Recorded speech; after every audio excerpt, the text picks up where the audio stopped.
बहुत विशाल पेड़ था। वो कोई मामूली पेड़ नहीं था, बल्कि चूड़ी देने वाला जादुई पेड़ था। वो सभी महिला पक्षियों को सुंदर सुंदर चूड़ियाँ दिया करता, इसलिए जब भी किसी को चूड़ियाँ चाहिए होती वो तो पेड़ के ही पास चले जाते। पति जी, मेरी सारी चूड़ियाँ पुरानी हो गई हैं। जरा बड़े पेड़ से सुंदर सुंदर चूड़ी तो लाएं। गौरी, चूड़ियाँ तुम्हें पहननी है, मुझे नहीं तो खुद ही जाओ। पति जी, मैं इतनी सुंदर हूँ, अकेले नहीं जाऊंगी उस रास्ते से, आप ही ला दे। ना तो तुम सुंदर हो और ना ही तुम अकेले जा रही, रानो भी चूड़ी लेने जा रही है, चुपचाप उसके साथ चली जाओ। फिर गौरी कौवी अपनी पड़ोसी चिड़िया के घर चली जाती है। वहाँ हरियाली लूसी कबूतर तो पहले से ही बैठी थी। हरियाली लूसी, तुम भी चूड़ी लेने जा रही हो? हाँ गौरी बहन, हम सब चूड़ियाँ लेने ही जा रहे हैं। अच्छा हुआ जो आप आ गयी, चलो अब चलते हैं। फिर वो चारों पड़ोसनी चूड़ी लेने चली जाती हैं। पेड़ जी, मुझे बहुत सुंदर सुंदर चूड़ियाँ देना, जो पहनते ही मेरे पंख चमक जाएं। पेड़ जी, मुझे लाल रंग की चूड़ी देना और मुझे सतरंगी चूड़ियाँ देना, मुझे सतरंगी चूड़ियाँ बहुत अच्छी लगती हैं। और चिड़िया, आपको कैसी चूड़ियाँ चाहिए, आप भी तो बताएं। पेड़ जी, मुझे पक्की और प्लेन चूड़ी दे दो, मुझे वो ही पसंद है। फिर पेड़ बारी बारी से सबकी मनपसंद चूड़ियाँ दे देता है। वो खुशी खुशी अपने घर लौट जाती है। उसी रात भयानक तूफान आता है और सबको तबाह कर देता है। गुड़िया बेटी, पेड़ को छोड़ना मत, कस के पकड़े रहना, अपनी पूरी जान लगा देना, पर छोड़ना मत। मम्मा मम्मा, मेरा पंख फिसल रहा है, मैं ज्यादा देर नहीं पकड़ पाऊंगी, आप कुछ करें। हमारा घर, गौरी, हमारा घर उड़ गया, कुछ भी नहीं बचा। तुम्हें घर की पड़ी है, पहले अपने आप को बचाओ, किसी सुरक्षित जगह पे भागो। फिर कालू गौरी अपनी जान बचाते हुए एक पेड़ में छुप जाते हैं। सुबह हो जाती है, तूफान शांत हो गया था। बेटी गुड़िया, आप ठीक तो हो ना? हाँ मम्मा, मैं ठीक हूँ, लेकिन कल बहुत डर गई थी। एक पल को तो लगा जैसे हम मर जाएंगे। नहीं मेरे बच्चे, ऐसे नहीं बोलते, अब तूफान चला गया है। और हमारा तो घर ही टूट गया, कितनी मेहनत से बनाया था मैंने वो घर। कालू भैया, कल रात के तूफान में हम सब सुरक्षित हैं, यही काफी है। घर का क्या है, वो तो दोबारा भी बना लेंगे। हाँ चिड़िया, आप एकदम ठीक बोल रही हो। मैं तो जा रहा हूँ नए घर की शुरुआत करने, जान बची लाख पाए। और देखना, इस बार कितना मजबूत घर बनाऊंगा, तूफान का क्या पता वो फिर से आ जाए। ऐसे मिट्ठू तोता और कबूतर वहाँ से चले जाते हैं। गौरी कालू, आपको नहीं बनाना नया घर, आप भी चले, सबके साथ मिलकर घर बनाएंगे। चिड़िया तुम चलो, हम पीछे पीछे आते हैं। फिर रानो चिड़िया भी अपनी बेटी गुड़िया के साथ वहाँ से चली जाती है। कौवे तो गहरी सोच में थे, जैसे वो घर बनाना चाहते ही नहीं थे। दूर दूर के जंगलों से लकड़ी लानी होंगी, तिनके भी जमा करने होंगे, रस्सी बनानी होगी। घर बनाने का कितना काम बढ़ गया है। कालू, अब करना तो पड़ेगा, सब अपने घर बनाने के काम में लग चुके हैं, हमें भी घर बनाना होगा। ऐसे बातें कर कालू गौरी लकड़ी इकट्ठा करने चले जाते हैं। वो उड़ते उड़ते उसी जादुई पेड़ के पास आ जाते हैं। कालू कौवा तो पेड़ को घूरे ही जा रहा था। कालू, अब क्या चूड़ी पहनने का मन है तुम्हारा, जो इतनी देर से पेड़ को ही देखे जा रहे हो? नहीं गौरी, मैं कुछ अलग सोच रहा हूँ। ये एक जादुई पेड़ है, इसमें अपार शक्तियाँ होंगी। अगर हम इसकी लकड़ियों से अपना घर बनाएंगे तो हमारा घर बहुत मजबूत होगा। कालू, विचार तो बहुत अच्छा है, अब तो इसी पेड़ की लकड़ियों से घर बनाएंगे। कालू गौरी तो बहुत खुश होते हैं। उनकी सब बातें जादुई पेड़ सुन रहा था। वो डरते हुए बोलता है, कौवो, ऐसा नहीं है, मेरी लकड़ियों में कोई शक्ति नहीं, बल्कि मैं तो पुराना पेड़ हूँ, मेरी टहनियाँ तो बहुत कमजोर हैं। कालू, ये हमसे झूठ बोल रहा है ताकि हम इसकी लकड़ी न काटें। हमें पता है तुम एक शक्तिशाली पेड़ हो, तुम्हारी लकड़ी से घर बनाया तो कभी नहीं टूटेगा। अरे गौरी कौवे, तुम तो मेरी बात सुनो, मैंने हमेशा तुम्हें सुंदर सुंदर चूड़ियाँ दी, कुछ तो ख्याल करे, मुझे न काटे, मैं मर जाऊंगा और कभी किसी को चूड़ी नहीं दे पाऊंगा। जादुई पेड़ उनसे बार बार मना करता है, लेकिन कौवों की अकल पे तो पर्दा पड़ा था। वो तो पेड़ की ढेर सारी टहनियाँ काट काट कर ले जाते हैं और अपना सबसे पहले घर बना लेते हैं। रानो चिड़िया तो हैरान थी। अरे वाह कालू गोरी, आपने तो घर बना भी लिया। इतनी जल्दी कैसे बनाया? मैं तो अभी तक लकड़ी भी जमा नहीं कर पाई। चिड़िया, हम तुम्हारी तरह दूर नहीं गए, बल्कि जादुई पेड़ की लकड़ी काट के बनाया है ये घर। क्या कहा आपने? पुराने चूड़ी वाले पेड़ को काट दिया? आपने पेड़ के साथ बहुत बुरा किया। वो तो हमें चूड़ी देता था और आपने उसी को काट दिया। छोटी चिड़िया, इसमें दुख कैसा? हमने एकदम ठीक किया है। अब देखना, चाहे कितना भी बड़ा तूफान आए, हमारा घर नहीं टूटेगा। कालू गोरी, अगर मैं वहाँ होती तो तुम्हें कभी पेड़ की लकड़ी नहीं काटने देती। तुम शुरू से ही बुरे कौवे हो, बहुत बुरे हो, कभी भी किसी का भला नहीं कर सकते। ऐसे बोलकर चिड़िया वहाँ से चली जाती है। शाम हो गई थी। गुड़िया बेटी, आप यहीं सो जाएं, मैं घर बनाती हूँ। कबूतर बोल रहा था, मौसम कभी भी खराब हो सकता है। ऐसे रानो चिड़िया अपनी बेटी को सुला देती है और खुद घर बनाने में लग जाती है।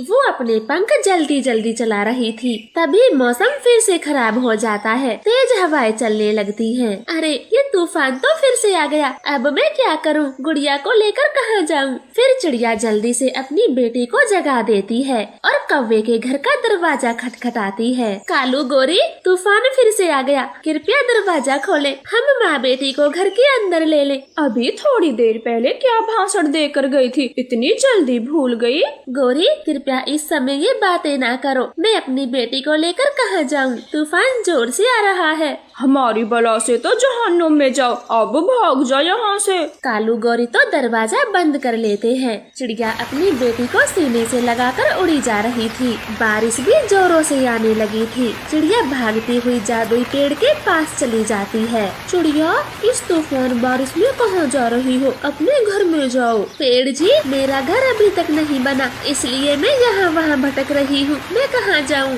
चिड़िया, कौवे ने सारी लकड़ी काट कर ले गए, वरना मैं आपको अपने पत्तों में छुपा लेता। चिड़िया बेचारी वहीं बैठी रो रही थी। पेड़ को बहुत दिया आती है और ढेर सारी चूड़ियों का घर बना देता है। चिड़िया, जल्दी करो, इस चूड़ी के घर के अंदर चली जाओ, तूफान बढ़ता जा रहा है। मम्मा चिड़िया तो कुछ नहीं सोचती, अपनी बेटी को लेकर तुरंत ही चूड़ी घर में चली जाती है। बारिश जोरदार हो रही थी। चिड़िया तो सुकून से चूड़ी घर के अंदर बैठी थी, मगर कौवों का घर तो टूट जाता है। वो दोनों घर के नीचे दबे पड़े थे। हाय कालू, हम मर गए, ये घर तो जरा भी नहीं टिका। हाय मैं मर गई, सब हमारी गलती है। पेड़ ने बोला था मेरी लकड़ियाँ पुरानी और कमजोर हैं, हमने ही उसकी बात नहीं मानी। अब मरेंगे, हम दोनों मरेंगे। इस तरह से कौवे वही दबे पड़े रहते हैं और कोई भी पक्षी उनकी मदद को नहीं आता। तो प्यारे दोस्तों, इस कहानी को लाइक और चैनल को सब्सक्राइब करें। आपका धन्यवाद। रानो चिड़िया और कालू कौवा दाने की खोज में जंगल से बाहर निकले थे। वो दाना ढूंढ ढूंढ कर थक चुके थे। हम उड़ते उड़ते कितनी दूर आ गए, मैं तो बुरी तरह थक गया हूँ।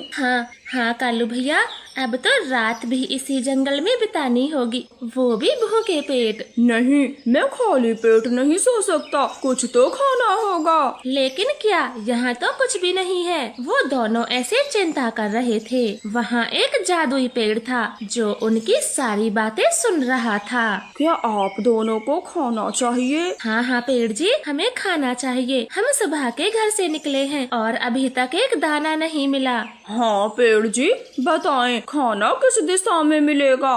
दाना तो तुम्हें कहीं नहीं मिलेगा, लेकिन मैं जादुई पेड़ हूँ, तुम दोनों की एक एक इच्छा पूरी कर सकता हूँ, जो चाहो मांग सकते हो। पेड़ जी, हमें थोड़ा समय दे, हम अभी सलाह करते हैं। चिड़िया बहन, आप जरा इधर आएं। हाँ कालू भैया, बताएं आपने क्या सोचा है? मैं तो पेड़ से एक नन्हा फल देने वाला पौधा मांगने वाली हूँ। हाँ चिड़िया, मैं भी फल देने वाला पौधा ही मांगने वाला हूँ, लेकिन आप ही बताएं, नन्हे पौधे पर फल तो लगे मिलेंगे नहीं, और हम कब से भूखे हैं, अपना पेट कैसे भरेंगे? ये तो आपने ठीक कहा, खाने के लिए कुछ तो चाहिए, अब क्या करें? मैं तो कहता हूँ आप पेड़ से अभी के लिए भोजन मांगे और मैं आम का पौधा, जिसके फल हम मिल बांट के खा लिया करेंगे। ऐसे अभी भी पेट भर जाएगा और बाद के लिए भी भोजन की चिंता नहीं होगी।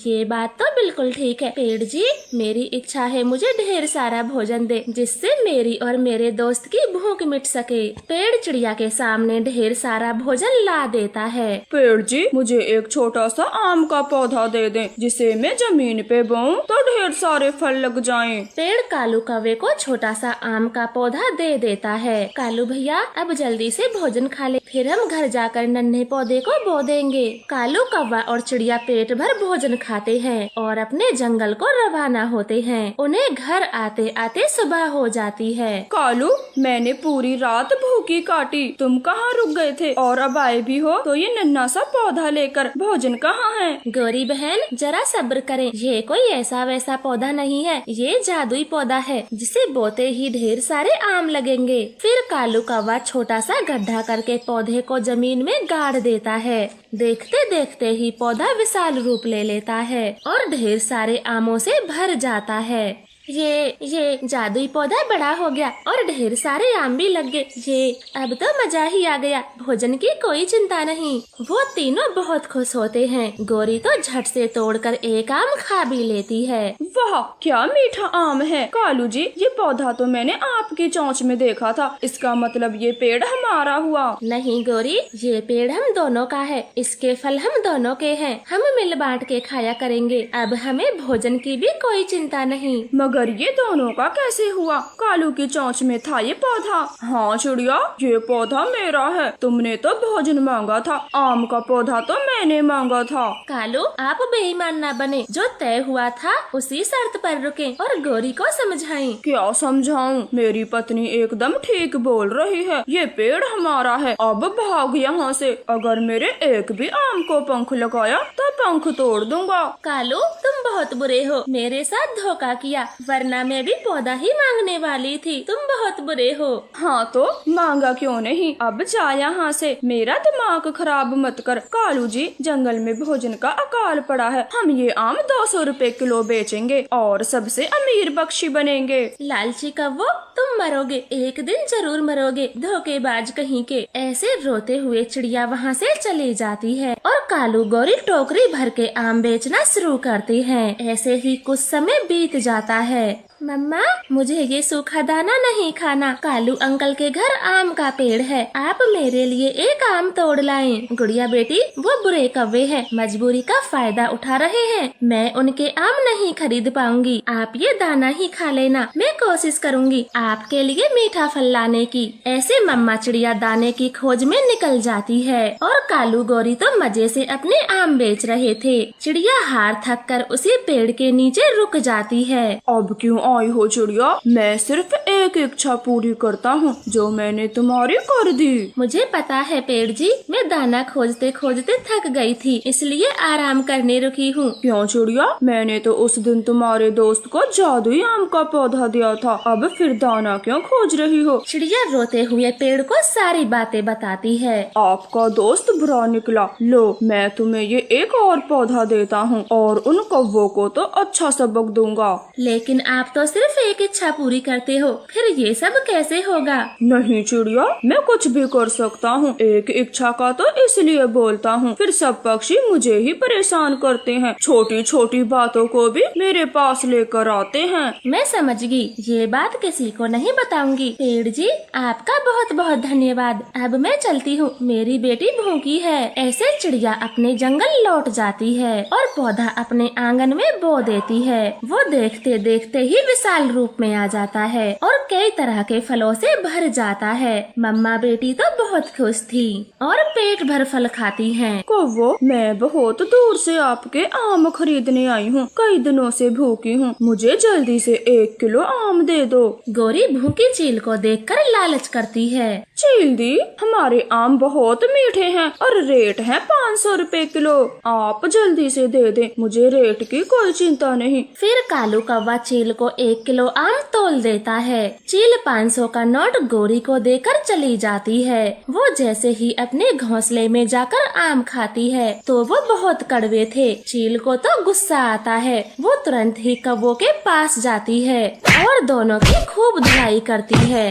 बदमाशो, मुझे कड़वे आम दिए, ऊपर से रेट 500 रुपए। मैं तुम दोनों की हड्डियाँ तोड़ दूंगी। ऐसे चील कौवों की खूब पिटाई करती है। चिड़िया तो अपने घोंसले से तमाशा देख रही थी। गोरी जल्दी से आम खाकर देखती है। कालू, ये कड़वे कैसे हो गए? कल तक तो बहुत मीठे आम थे। कौवो, ये तुम्हारे लालच की सजा है। तुमने मेरे साथ बहुत बुरा किया और देखो, पेड़ ने तुम्हारे सारे आम कड़वे कर दिए। अब इन्हें बेचना तो दूर, तुम इन्हें खुद भी नहीं खा सकते। लेकिन चिड़िया, तुम्हारे पास ये तरह तरह के फलों की टोकरी कहाँ से आई? गोरी, ये मेरे जादुई पेड़ के फल हैं और इन्हें मैं फ्री में भूखे पक्षियों को खिलाती हूँ। और तुम दोनों मेरे फलों से दूर रहना, वरना अच्छा नहीं होगा। ऐसे बोलकर चिड़िया वहाँ से आगे बढ़ जाती है। गोरी कालू तो बहुत पछताते हैं। गोरी, मैंने चिड़िया के साथ धोखा किया, इसीलिए पेड़ ने हमें सबक दिया है। अब मरेंगे हम भूखे, क्योंकि चिड़िया तो एक भी फल नहीं देगी। रानो चिड़िया बहुत गरीब थी। उसके छोटे छोटे 2 बच्चे और पति बेरोजगार था, इसलिए घर में खाने के लिए 2 टाइम का भोजन भी नसीब नहीं होता। टुन्नू जी, कुछ करें, अगर ऐसे चलता रहा तो हमारे बच्चे भूख से मर जाएंगे। रानो, मैं क्या करूं? ये कैसा बुरा समय आया है हमारे लिए। ना कोई खाना, ना कोई काम मिलता। टुन्नू जी, एक काम करें, थोड़ा भोजन अपने भाई के घर से मांग लाएं और थोड़े पैसे भी। ऐसे मुश्किल समय में अपने ही काम आते हैं। तुम कहती हो तो चला जाता हूँ, लेकिन मुझे लगता नहीं उसकी पत्नी कुछ देने देगी। इतना कहकर टुन्नू चिड़ा घर से निकल जाता है। वो अपने छोटे भाई मानू चिड़े के घर जाता है। वो दरवाजा बजाने ही वाला था, तभी उसे अंदर से आवाज सुनाई देती है। सुनो मानू जी, आपके बड़े भाई के घर अकाल पड़ा है। वो हमसे भीख मांगने आते ही होंगे, इसीलिए पहले ही समझा रही हूँ, उन भिखारियों को कुछ नहीं देना। अरे पत्नी जी, तुम चिंता मत करो, मैं उन भिखारियों को कुछ नहीं दूंगा। बड़ा भाई है तो क्या हुआ, फ्री में खिलाता रहूं? बिल्कुल भी नहीं। वाह वाह छोटे भाई, तूने आज मेरी आंखें खोल दी। मैं तो सोचता रहा तेरी पत्नी ही हमसे नफरत करती है, लेकिन मेरा छोटा भाई भी ऐसा होगा, ये मैंने कभी नहीं सोचा था। अब पता चल गया है तो फिर यहाँ क्यों खड़े हो? जाओ, अपने घर जाओ। मैं तुम गरीबों से कोई ताल्लुक नहीं रखना चाहता। अपने छोटे भाई के मुंह से ये शब्द सुनकर टुन्नू चिड़ा सहम जाता है और बिना कुछ बोले वहाँ से अपने घर आ जाता है। क्या हुआ टुन्नू जी, मानू मिला घर पे? कहीं उसकी पत्नी तो नहीं मिली?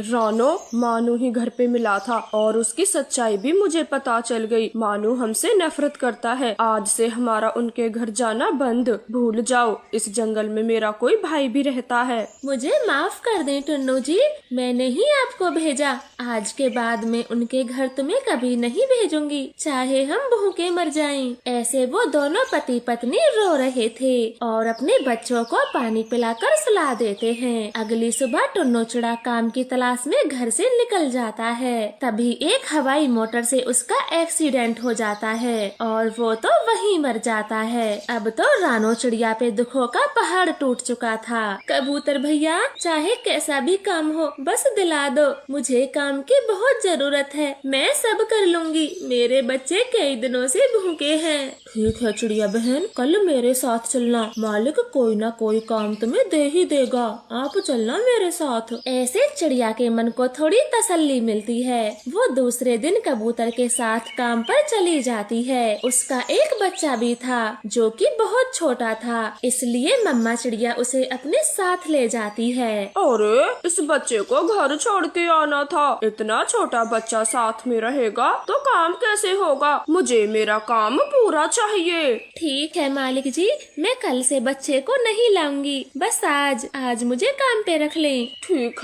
ठीक है, ये ईंट और सीमेंट ऊपर की छत पे पहुंचा दो। चलो चलो, अब जल्दी काम पे लग जाओ। फिर रानो चिड़िया बच्चे को एक तरफ बिठा देती है और खुद काम करने लगती है। सुबह से दोपहर हो जाती है। कालू कौवा आराम से बैठा हुआ नारियल पानी पी रहा था। चिड़िया के बच्चे को उसे देखकर नारियल पानी पीने की इच्छा होती है। मम्मा मम्मा, मुझे वो पीना है जो कालू अंकल जी बड़े मटके में पी रहे हैं। नहीं बेटे, वो पानी बुरा है, उसे बच्चे नहीं पीते, सिर्फ बड़े पक्षी पीते हैं। चलो चलो, 1 घंटे का लंच खत्म हो गया, अब काम पे लगो। रानो चिड़िया एक आवाज में ही फट से काम पे लग जाती है। कालू वो नारियल पानी पी के फेंक देता है। तभी चिड़िया का बेटा उसे उठाकर एक एक बूंद को बड़े चाव से पीता है। ये पानी कितना अच्छा था, मैं इसे फेंकूंगा नहीं, अपने घर लेके जाऊंगा और अपने आंगन में लगा दूंगा। ऐसे चिड़िया का बेटा उस नारियल को अपने घर ले जाता है। कुकू बेटे, इसे फेंक दो, इसे बोने से नारियल का पेड़ नहीं उगेगा। नहीं मम्मा, मैं इसे बोऊंगा और तुम देखना मेरा पेड़ जरूर बड़ा होगा। फिर वो छोटा कुक्कू उस नारियल को मिट्टी के अंदर गाड़ देता है और वो सब सो जाते हैं। अगली सुबह जल्दी उठकर वो अपने पेड़ को देखने जाता है तो खुशी खुशी अपनी मम्मा से बोलता है, मम्मा जल्दी आंखें खोलो और बाहर देखो, मेरे नारियल का पेड़ उग गया और बहुत बड़ा भी हो गया और ढेर सारे नारियल भी लगे हुए हैं। बेटे ऐसा नहीं होता, एक ही रात में नारियल का पेड़ बड़ा नहीं हो सकता और तुम्हारे नारियल का पौधा तो उग ही नहीं सकता, फिर बड़ा कहाँ से होगा। मम्मा छोटा कुकू सच कह रहा है, बाहर नारियल का पेड़ बड़ा हो गया, आप देखें। फिर मम्मा चिड़िया भागती हुई नारियल के पेड़ के पास जाती है। उसे भी अपनी आँखों पर यकीन नहीं होता, वो चौंक जाती है। ये कैसे हो सकता है, नारियल का पेड़ यहाँ कैसे उगा? ये कोई सपना तो नहीं है। नहीं, ये कोई सपना नहीं है, हकीकत है। जिस प्रेम और स्नेह से तुम्हारे बच्चे ने मुझे यहाँ गाड़ा, मुझे उगना ही पड़ा। चिड़िया, मैं जादुई नारियल का पेड़ हूँ, तुम जितने भी चाहो उतने नारियल तोड़ सकती हो, मैं कुछ भी नहीं कहूँगा। मम्मा चिड़िया नारियल तोड़ने के लिए पेड़ पर चढ़ती है। वो जैसे ही नारियल तोड़ती है, वहाँ दूसरा नारियल आ जाता है। मम्मा चिड़िया ढेर सारे नारियल तोड़ लेती है और नीचे फेंकती है और बाजार में बेचकर अच्छे खासे पैसे कमाती है। इस तरह से चिड़िया के हालात दिन पे दिन सुधरने लगे थे। पति मानो, वो रानू तो बहुत अमीर हो गई है, पक्का मकान भी खरीद लिया उसने। पत्नी वो नारियल पानी बेचने का काम करती है, सुना है उसके घर में एक जादुई नारियल का पेड़ है जिसपे नारियल कभी खत्म ही नहीं होते। तो ये राज है। तभी मैं सोचूं, एक पेड़ पे ढेरों नारियल कैसे लग सकते हैं। मानू जी, ऐसे तो वो रानो चिड़िया बहुत अमीर बन जाएगी। एक काम करो, उसका वो पेड़ काट फेंको, ना रहेगा बांस और ना बजेगी बांसुरी। ऐसे योजना बनाकर वो दोनों रात में पेड़ को काटने चले जाते हैं। वो जैसे ही कुल्हाड़ा पेड़ को मारते हैं तो वो पेड़ बहुत गुस्सा होता है और दोनों को खूब मार लगाता है। उनका शोर शराबा सुन के रानो चिड़िया बाहर आती है। मानू, पिंकी, तुम दोनों यहाँ क्या करने आए हो? रानू भाभी, बचाओ हमें, इस दुष्ट पेड़ से बचाओ, ये हमें जान से मार देगा, बचाओ। नहीं नहीं चिड़िया, ये दोनों मुझे काटने के लिए आए थे ताकि तुम नारियल पानी ना बेच सको और पहले की तरह गरीब बन जाओ। नहीं, हमें जाने दो, छोड़ दो, फिर से ऐसा कभी नहीं करेंगे। रानू भाभी प्लीज हमें माफ कर दो, हमसे गलती हो गई। रानो को उन दोनों पर दया आती है और पेड़ को उन्हें मारने से रोक लेती है। अगर फिर से ऐसी जरूरत की तो पहाड़ों पे फेंके मारूंगा सीधा। रानू भाभी, आपका बहुत बहुत शुक्रिया, अगर तुम न आती तो ये पेड़ हम दोनों को मार ही देता। रानू भाभी, क्या हम भी थोड़े नारियल बेच सकते हैं? वैसे भी ये तो जादुई पेड़ है, इसे क्या फर्क पड़ेगा? नहीं, मैं अपने नारियल तुम्हें नहीं बेचने दूंगी। तुम वही हो जो हम गरीबों से कोई रिश्ता नहीं रखना चाहते थे, लेकिन अब मेरी सुन लो, मैं भी तुम गरीबों से कोई रिश्ता नहीं रखना चाहती, जाओ यहाँ से। रानो की ये बात सुनकर उन्हें वो दिन याद आ जाता है जब टुन्नू उनके घर गया था और यही सब कह के उसे भगा दिया था। वो बहुत शर्मिंदा होते हैं और अपने घर को चले जाते हैं। तो प्यारे दोस्तों, इस कहानी से हमें सीख मिलती है, हमें मुश्किल वक्त में अपनों का साथ देना चाहिए, ना कि उनसे रिश्ता तोड़ लेना चाहिए, क्योंकि बुरे वक्त में तो हमारे अपने ही काम आते हैं और बुरा वक्त भी सब पर आता है। आपका धन्यवाद।